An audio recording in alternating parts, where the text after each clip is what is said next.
हैरत होता हूं कि देखिए सहाबे कराम अगर फुतुहात होती, मुल्कों खजानात, रोते थे कि हमें हमारे अमाल का सिला दुनिया में तो नहीं मिल रहा है, रोते थे। और कुरान की आयत तो हम पास आती नहीं, इज़्ज़त तुम तय्यबात को फियात कुम दुनिया, कि तुमने अपनी तमाम बेहतरीन लज्जतें दुनिया में हासिल कर ली तुम्हारे अमाल के बदले में। अब इनका ये हाल है इन सब का कि अब ये मौलाना इब्राहिम दौला मेरे उस्ताद तो नहीं, उस्ताद की तरह मैं मानता हूं, बुजुर्ग हैं, अल्लाह वाले हैं, लेकिन उनका भी ये हाल है कि अभी कई हफ्ते से ये अफ्रीकी ममालिक में थे, अभी न्यूजीलैंड में पहुंचे हुए हैं। आखिर किनारा, भाई कहां से पैसे आ रहे हैं, कौन सा खजाना तुम्हें मिल गया, किन ताकतों से तुम वाबस्ता हो गए। बस मेरा ख्याल है अब ये जितने भी हैं ये आलमी शूरा वाले गुजराती, अब इनका ये है कि जिंदगी में 40-50 साल जो अल्लाह के लिए काम किया इन्होंने, इसका सिला दुनिया में वसूल करना है। हर जगह जाकर मेहमानियां, हवाई जहाज की टिकटें और ऐश व इशरत और अय्याशियां और हर किस्म का ये, और वहां पर तफरीका डालना है।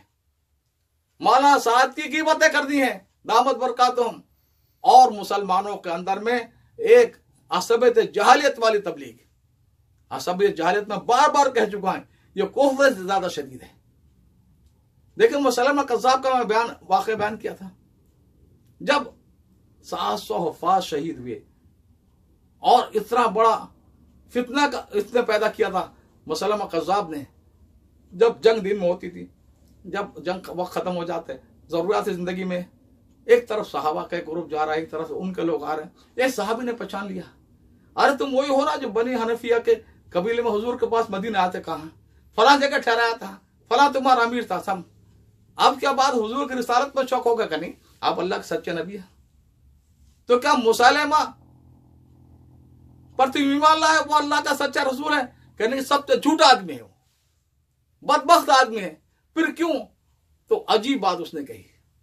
ये कबाइल है, मुज़र कबीला जो हिजाज का था और रबिया कबीला जो शुमाली सऊदिया का, यानी रियाज और वहां जहां से मुसलमा कज़्ज़ाब था, का खुदा की कसम हमें हमारे कबीले का झूठा आदमी भी तुम्हारे सच्चे से सच्चे आदमी ज्यादा पसंद है। यह है असबियत जहालियत का वबाल। ये उन लोगों से वाबस्ता हो रहे हैं।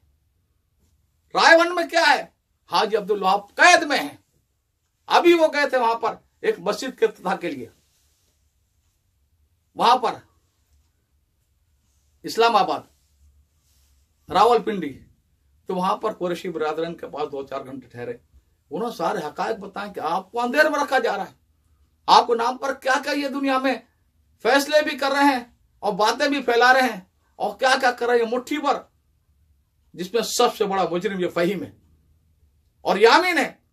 मैं तबलीगी मसले पर बोलना जब शुरू किया था मैंने गुज़िश्ता साल, सबसे पहले मैंने यामीन से तफसीली बात की थी, आधा पौन घंटा समझाने की कोशिश की थी, और मेरा इन शूरा के सारे जिम्मेदारों से फोन पर भी राब्ता है। तो मैं अर्ज कर रहा था कि ये इन्होंने उम्मत मुस्लिमा में तफरीका डाला है।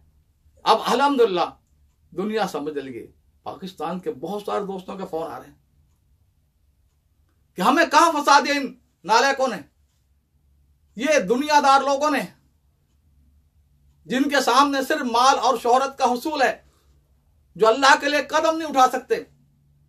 पूरे पाकिस्तान, वहां की जो रायमन की शूरा है 22 लोग थे, अभी इन्होंने कुछ और भर्ती करके पता नहीं कितने कर दिए, ये भी सारे परेशान है, क्या हो रहा है।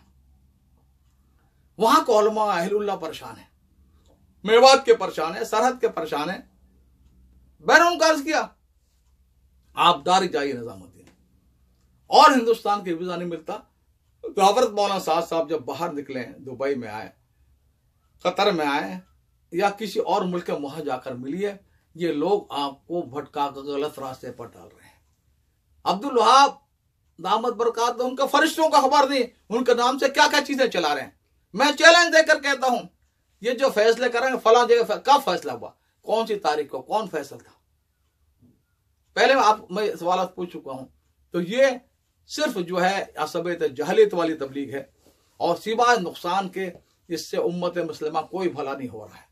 अल्हम्दुलिल्लाह अब तो इंडोनेशिया, मलेशिया, सब जगह, बल्कि मौलाना साद ने खुद बतलाया कि 200 जमातें बंद कराई सिर्फ मुझसे मुसाफा कराने के लिए, 200 मुल्कों में जाने के लिए। एड़ी चोट का जोर रायवन वालों को समझना चाहिए। एक जमाना था तकरीबन 40-45 साल पहले का, हाजी अब्दुल्ला मुझे कहते थे कि यहां पर छोटा बल्ब है 60 या 40 वाट का, ये भी हम निजामुद्दीन के पूछे बगैर नहीं बदलते।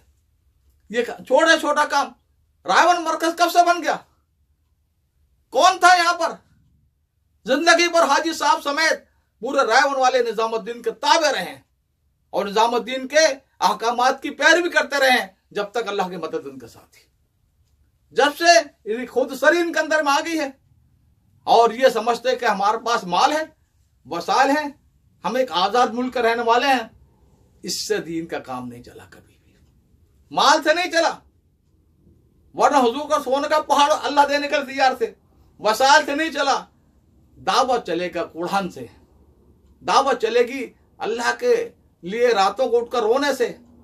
दावत एक मुसलमान वो तड़प, देखिए मौलाना कासिम नानूती रहमतुल्लाह अलैह कितनी बड़ी शख्सियत है, इस जगह तशरीफ ले गए, लोगों ने अर्ज की हजरत बयान की, कहने भाई हम इसके अहल नहीं है और हमारी बात में तासीर नहीं है।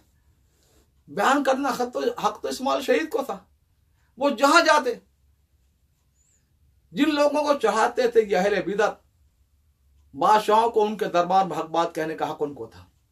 जो फाहिशा औरतें थी उनके पास जाकर उन्हें सही रास्ते पर लाने का हक इस्माइल शहीद को था।